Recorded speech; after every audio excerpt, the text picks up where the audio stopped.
So, season one starts out with our epic backstory of our titular character, Kara Zor-El, from the planet Krypton. She is the cousin of Superman, and basically she gets here on Earth after Clark. So Clark was sent to escape Krypton as a baby. And basically, they sent Kara, who was about like 12, 13, I think, at the time of starting the show. They send her after her cousin to protect him on Earth. But her pod gets knocked off course and gets stuck in a place called the Phantom Zone. Now, the Phantom Zone is like a swirling vortex, black hole kind of thing. It's a place where there's like a bunch of prisons in there. It's like a dimension where time doesn't pass. So they've got a bunch of prisons in there so that they can make criminals pay for their crimes for all eternity. We're not going to discuss the morality of that, but most of the people that are from there, that have been there, are really upset about having been forced to stay there for the length of time that they were forced to stay there. That'll come back into play a little bit later, I guess. We do her whole backstory. She comes to Earth. She meets up with Superman, who's, because of the time dilation thing, he's already Superman at this point. He's already an adult. So she shows up. She's like 12, 13. He has her stay with some associates of his, the Danverses, who I guess are scientists. Or not I guess. They say they're scientists. We don't see a ton of her family throughout the show. So it's not a big deal. We see them. It doesn't matter. We'll get there. She grows up with the Danverses. She has an adopted sister, or she's the adopted sister. She has a sister who's wasn't adopted by the people that she was raised by, named Alex Danvers. The two of them grow up together, and now in the present, where we're starting the story, she is working for Cat Grant in a company called Catco. Which is worldwide media. They have a magazine. They kind of have a newspaper, I guess. Catco, and what exactly they do and how exactly they do it, I feel like changes a little bit throughout the course of the show. So don't hold on to much. I will say one thing about CW Supergirl. Most things in terms of continuity, not most, but a decent amount of things are a little wishy-washy. Just a little bit. There's a thing in season 5 that I'll just cut to really quick. Not cut to. You guys aren't going to see anything. But is this thing in season 5 where somebody suffocates her? And in season 1, I'm positive she talks about how she never inhales, like, at all. So I'm just like, what's going on? It doesn't really matter. But she's working for Cat Grant at Catco in National City. National City is like San Diego, basically, is how it's usually attributed in the comics and online. West Coast City. Metropolis is supposed to be inspired by New York, so it's kind of on the other side. So she's very, very far away from her cousin. And yeah, she's working for Catco. When we get inside, we first see that she has a terrible fashion sense. That's one thing that stands out throughout the first season, is that the way that she dresses when she is Kara Danvers is not always hitting. It's not bad. It's just she has Win to help with the suit. She needs somebody else to help with like the fashion of the day to day. But that's neither here nor there. We do meet Win, who is our first of a couple of important ships this season. Winara is how the ship is referred to. Not my personal favorite ship. We'll get to mine in a little bit. But we meet Win. I'm gonna put his name on screen because I can't think of it at this second. So his full name is on screen. Everybody calls him Win. He is dismayed at the knowledge that Kara's going on a date. Like the first conversation, she's like, "Oh yeah, I'm going on a date tonight," and he's making this face, and it just he doesn't look great. Then we meet Kat, who is the editor chief of this place, the owner of Catco. She has a private elevator, and Kara is always able to like tell when she's coming up because she has her super hearing, and Win never really understands why she's able to always like be right on time with it. That's particularly why. She walks in the place like Miranda Priestly. Obvious inspiration. They mention Miranda Priestly in later seasons, like kind of references to her. So clearly that's the point. But she storms in the place like Miranda Priestly, is telling everybody what to do, demands that Cura find her a superhero. She is saying that in Metropolis, the Daily Planet, the place that Clark, that the Superman works for and his secret identity, has Superman. And so they're always running him. They're always throwing him on the cover. And she's like, I need a hero. Kira, go produce me a hero, which is like, Kat's super smart. So we'll get there. She doesn't know anything at this point, but I'm just, We then meet my personal favorite ship, Carlson. Or Carlson. I don't know how people, I wasn't watching when it was on TV. So I don't really know how people tend to refer to this particular ship. But we meet James Olsen. Very attractive black man. Jimmy, known only to Superman and to his mother. Although there are certain characters who will call him Jimmy against his will throughout the series. It's sort of a running joke. But yeah, personal favorite ship. The tension is palpable between these two from the first second. Like the second that they lay eyes on each other, obviously there's stuff going on. Kara is transfixed by this photo that he's taken of Superman. And he's just like, yeah, I took that picture. Yeah, he actually posed for it. We're best friends, blah, blah, blah, blah. And Kara is just babbling and basically drooling in front of this guy. Every shot kind of has him framed like over the shoulder. So you kind of like see her like framed in the frame with like his big ass chest and shoulder. Clearly, they want you to get really deeply emotionally invested in this particular ship because it feels like with Wynn, they just sort of showed it. You know what I mean? And obviously, he's already insecure. He's already jealous. He's always worried about her going on a date. So it just feels like they really set these ships up to not actually be equal. But I'm not going to keep spoiling things. We're going to get there. Next, we meet Alex, which we heard about her and we saw her briefly when she was younger in like the flashback intro sequence.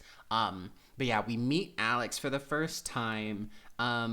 She's getting on a plane to go to Geneva. That's the only information. She shows up and she's like, yo, I'm getting on a plane. I'm going to Geneva. My plane leaves in a little bit. You got to help me out. Kara needs some help picking out outfits for her date. And so they hang out and we kind of meet them. And then next thing you know, Alex is getting on this plane to go to Geneva. And Kara's finding out that the engines are failing. Both engines are gone. This plane's been circling the city trying to figure out what to do, emergency land or something. Kara's like, holy shit, my sister's gonna frickin' die. She uses her x-ray vision and is able to see the cars coming out the sky. So she's like, let me get over there right frickin' now so I can help save my sister.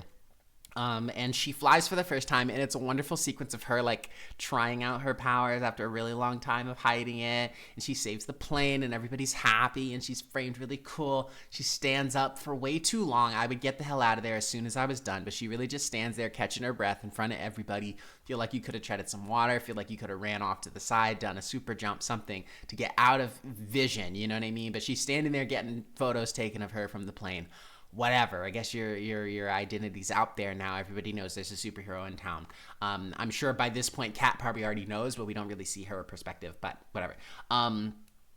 She gets home. She's like, I saved the day. She's giddy. She feels like she's finally found herself because she was talking to Wynn. She was talking to other people about how she feels like she wants to do more. She feels like she's not really comfortable in her own skin. You know what I mean? Especially when we see her at Catco. She's really shy, really nervous around people like Kat, around people like Olsen. And so she just seems like a completely different person having saved the day, finally becoming her own, finally feeling that inkling of the joys of being a superhero. Alex is not having it. Alex is like, you're in danger. What if people find out who you are? You can't use your powers. You need to keep that shit covered up. What's wrong with you? It's really upsetting. Like, it's like front, straight up. I don't care that you saved me. Why'd you do it? You should have just let me burn. You should have had all the ability to save me and just watched me die. I'd have preferred that of you. I don't agree, but Kara's like, fine, I guess. Like, screw you. Not really a screw you, but it's just really sad when you're like, your family members don't support you. So she's at Catco the next day, and Wynn immediately criticizes the fact that the new mystery flying lady was just flying around in jeans and didn't have a super suit, which I'm just like, shut up. For one. Kat wants to find a connection between the new lady that's flying around and Superman. She already is like, it feels like they have similar power set. Apparently Superman saved a plane on his first like reveal mission to the world. So it's very connected in that way. And she asked James for some opinions. Kat asked James for opinions on, what kind of stories they're going to be able to put out about this person, because she has already eyed this superhero. She's like, this is mine. I'm making this woman into whoever I want her to be, basically. She sends Kara to go get a lettuce wrap after giving everybody else really important tasks to fill out. She's like, Kara, lettuce, wrap it up, chop chop. Kara invites Wynn to the roof because so far no one has given a shit about the fact that she's this person. No one knows, so she wants to tell somebody. So she's like, Wynn, I can definitely trust this guy who was clearly really disappointed to see that I was dating. Let's trust him. I trust that she trusts. Wynn's a good guy. I feel like I've kind of been shitting on him. I don't hate Wynn. It's just there's a competition. You know what I mean? This world is about competition.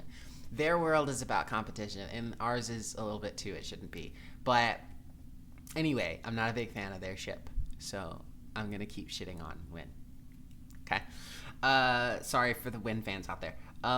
She invites Wynn to the roof to reveal her secret identity to him. She's like, yo, I'm the flying lady. He's like, no, you're not. She's like, fine. She goes up to the roof and then steps over the edge, and he's screaming. I would have let him scream a little bit longer. I think I would have flown around the side of the building and popped up on the other side. So then he's like, holy shit, how'd you get up here? But instead she does the right thing and flips over him. It's a really cool reveal. She does the superhero landing. It's super awesome seeing both of their reactions. She's psyched. He's psyched. Everything's cool. And then we cut to a really, really, really scary guy in a diner. And he's like yelling at the waitress. He's like, can I get coffee? Hey, where's my coffee? It's like super fast. It's super fast how quickly he like flies off the handle over this coffee thing. She's like, hold on, I'll get you your fucking coffee. Like, but there's a superhero. Aren't you impressed? And he's not impressed. And we're like, why isn't he impressed? He goes outside, goes into this oil tanker that he's been driving, goes inside the oil tanker. There's no oil in there. It's just a big empty tanker. He pulls up a screen, and there's the guy from Star Trek, the remake movies. I don't know how to describe those, because there's a ton of Star Trek movies. I don't want to say live action because that's not accurate. The Star Trek movies with Chris Pine. Yeah, that guy. There's a guy who is the captain at the very beginning of that movie who gets stabbed by Eric Bana. That guy.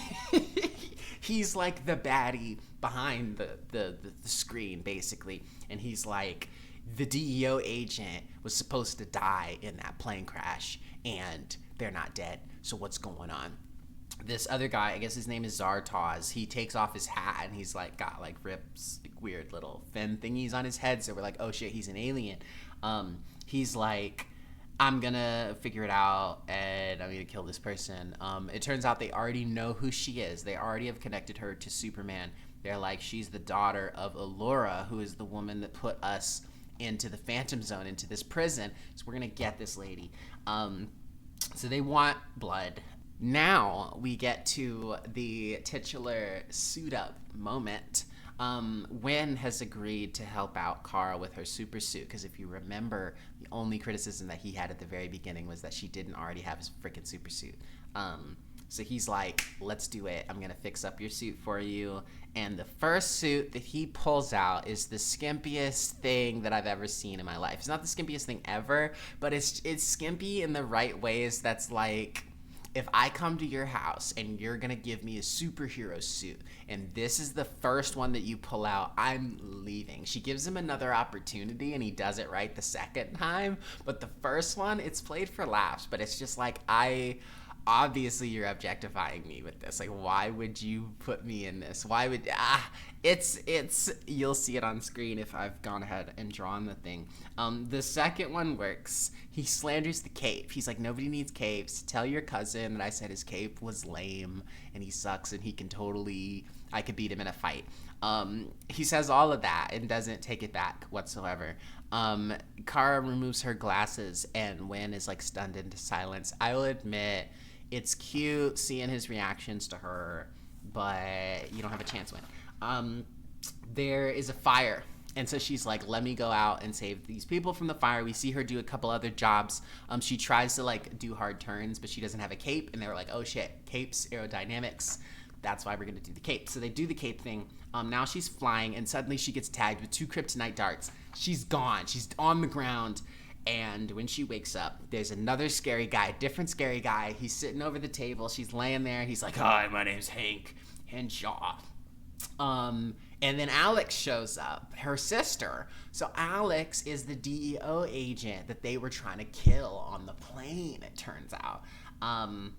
And Hank says the word immigrants in a way that I don't like how he said. I know that the point of the show is that we're being topical, and so we're using aliens to represent, immigrants in our world. But the way he says it just has a little extra mustard. Like every time he says aliens, immigrants, anything in that regard, he just says it with some extra mustard, and it doesn't sound good coming out of his mouth. And he's a black guy, so it's like, it feels a little extra, you know what I mean? It feels worse. It almost feels like, not quite, but it almost feels like the guy in Resident Alien. There's the sheriff of that show. He says like kind of like conservative-y kind of stuff, and it sounds really gross there too. I think inspiration was clearly shared there. They tell her about Fort Roz. Fort Roz is the alien prison that I mentioned that was in the Phantom Zone. For some reason, the whole prison floated out along with Kara and her craft, and so they both crashed on Earth around the same time. And for the last decade or so, these criminals have just been out. Apparently they've been dormant, they've been laying low, and lately they've decided to all show up around the same time that Kara has also coincidentally decided to reveal herself as a superhero. She hasn't been named yet. But those two things happen at the same time. Hank's like, there's criminals all over the place, and now we've got extra aliens. Kara is pretty mad that her sister has lied to her about what she does for work, and that she works for an alien policing organization. The DEO stands for Department of Extra Normal Operations. I thought it meant extraterrestrial something. Guess not, but extra normal, whatever. Kara's mad that Alex has been lying to her for years. She's betrayed because Alex has always been telling her not to embrace her powers. Like from jump, she's been like, keep that shit under wraps. Nobody wants to see that. Cover it up. And so she's always kind of felt kind of shitty about that, and especially last night when she saved her sister's life, and her sister's like, fuck you.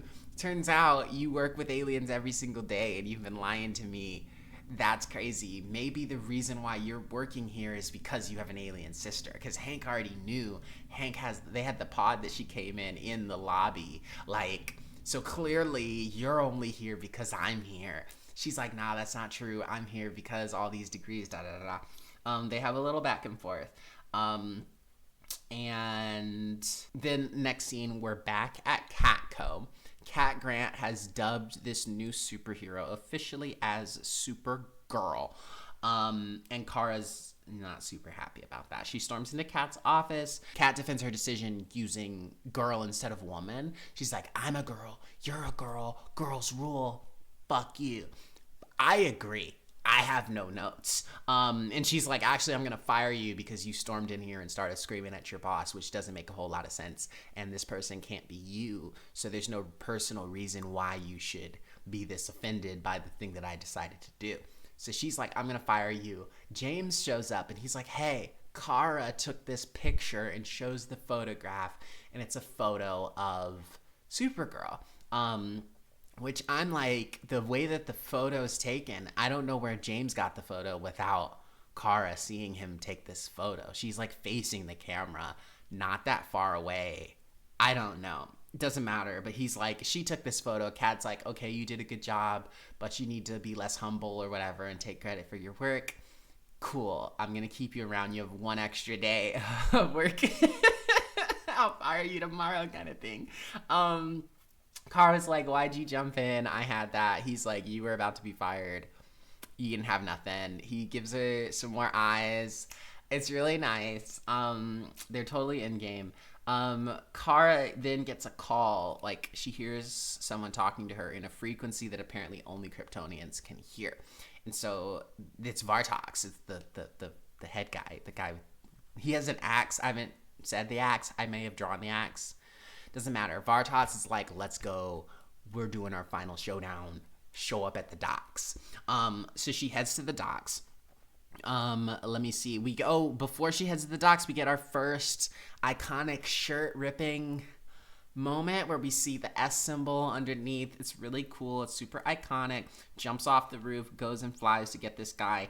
She throws these glasses on the ground, and I'm just like, you're gonna have to keep picking up these glasses. You've got broken glasses that you're just throwing these on the ground. Put them in a little case. I just read the first appearance of Supergirl in the comics.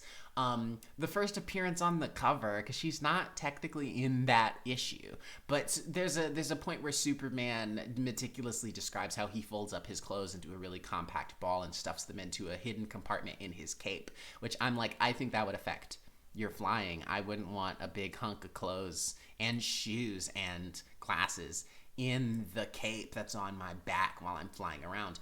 Doesn't matter. This was like the 50s or 40s or 30s even. I think it might have been 30s. I'm not sure if it's that far back. Pretty sure this is 50s. 56. I'm almost positive it's 56. Doesn't matter. But I'm just like, Kara, you need to come up with something, because you can't just keep throwing these glasses on the ground every time you want to do something. You know what I mean? What if you need to put your secret identity back on? While you're there, you're going to go all the way back to Catco to retrieve these glasses that you just threw willy-nilly somewhere on the roof? Okay, I hope janitor doesn't happen to pop up there and retrieve these glasses. It doesn't matter. She goes to fight Zartog.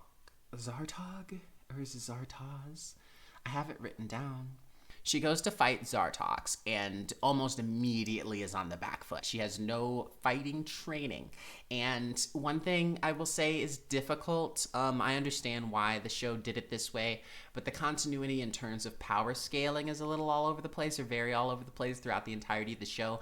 I don't feel like Zartoz is anybody spectacularly strong, but he's just easily defeating her, even though she was carrying a plane just a bit ago.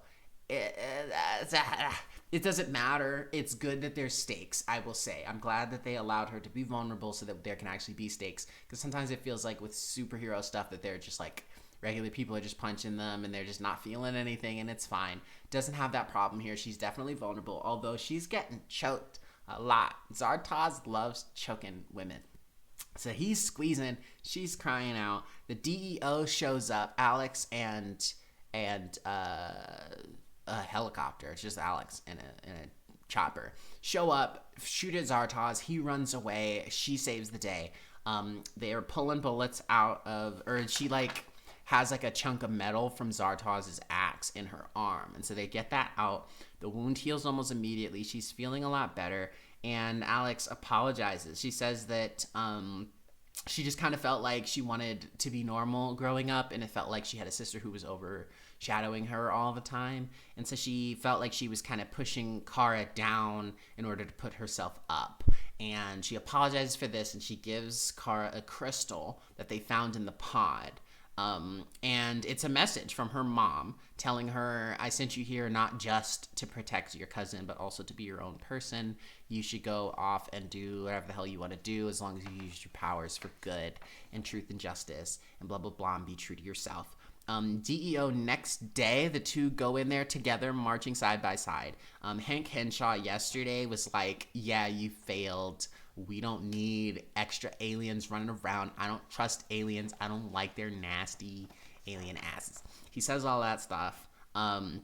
Next day, he's like, why are you here? I don't trust you, blah, blah, blah. She's like, none of your men are going to be able to beat Zartox anyway.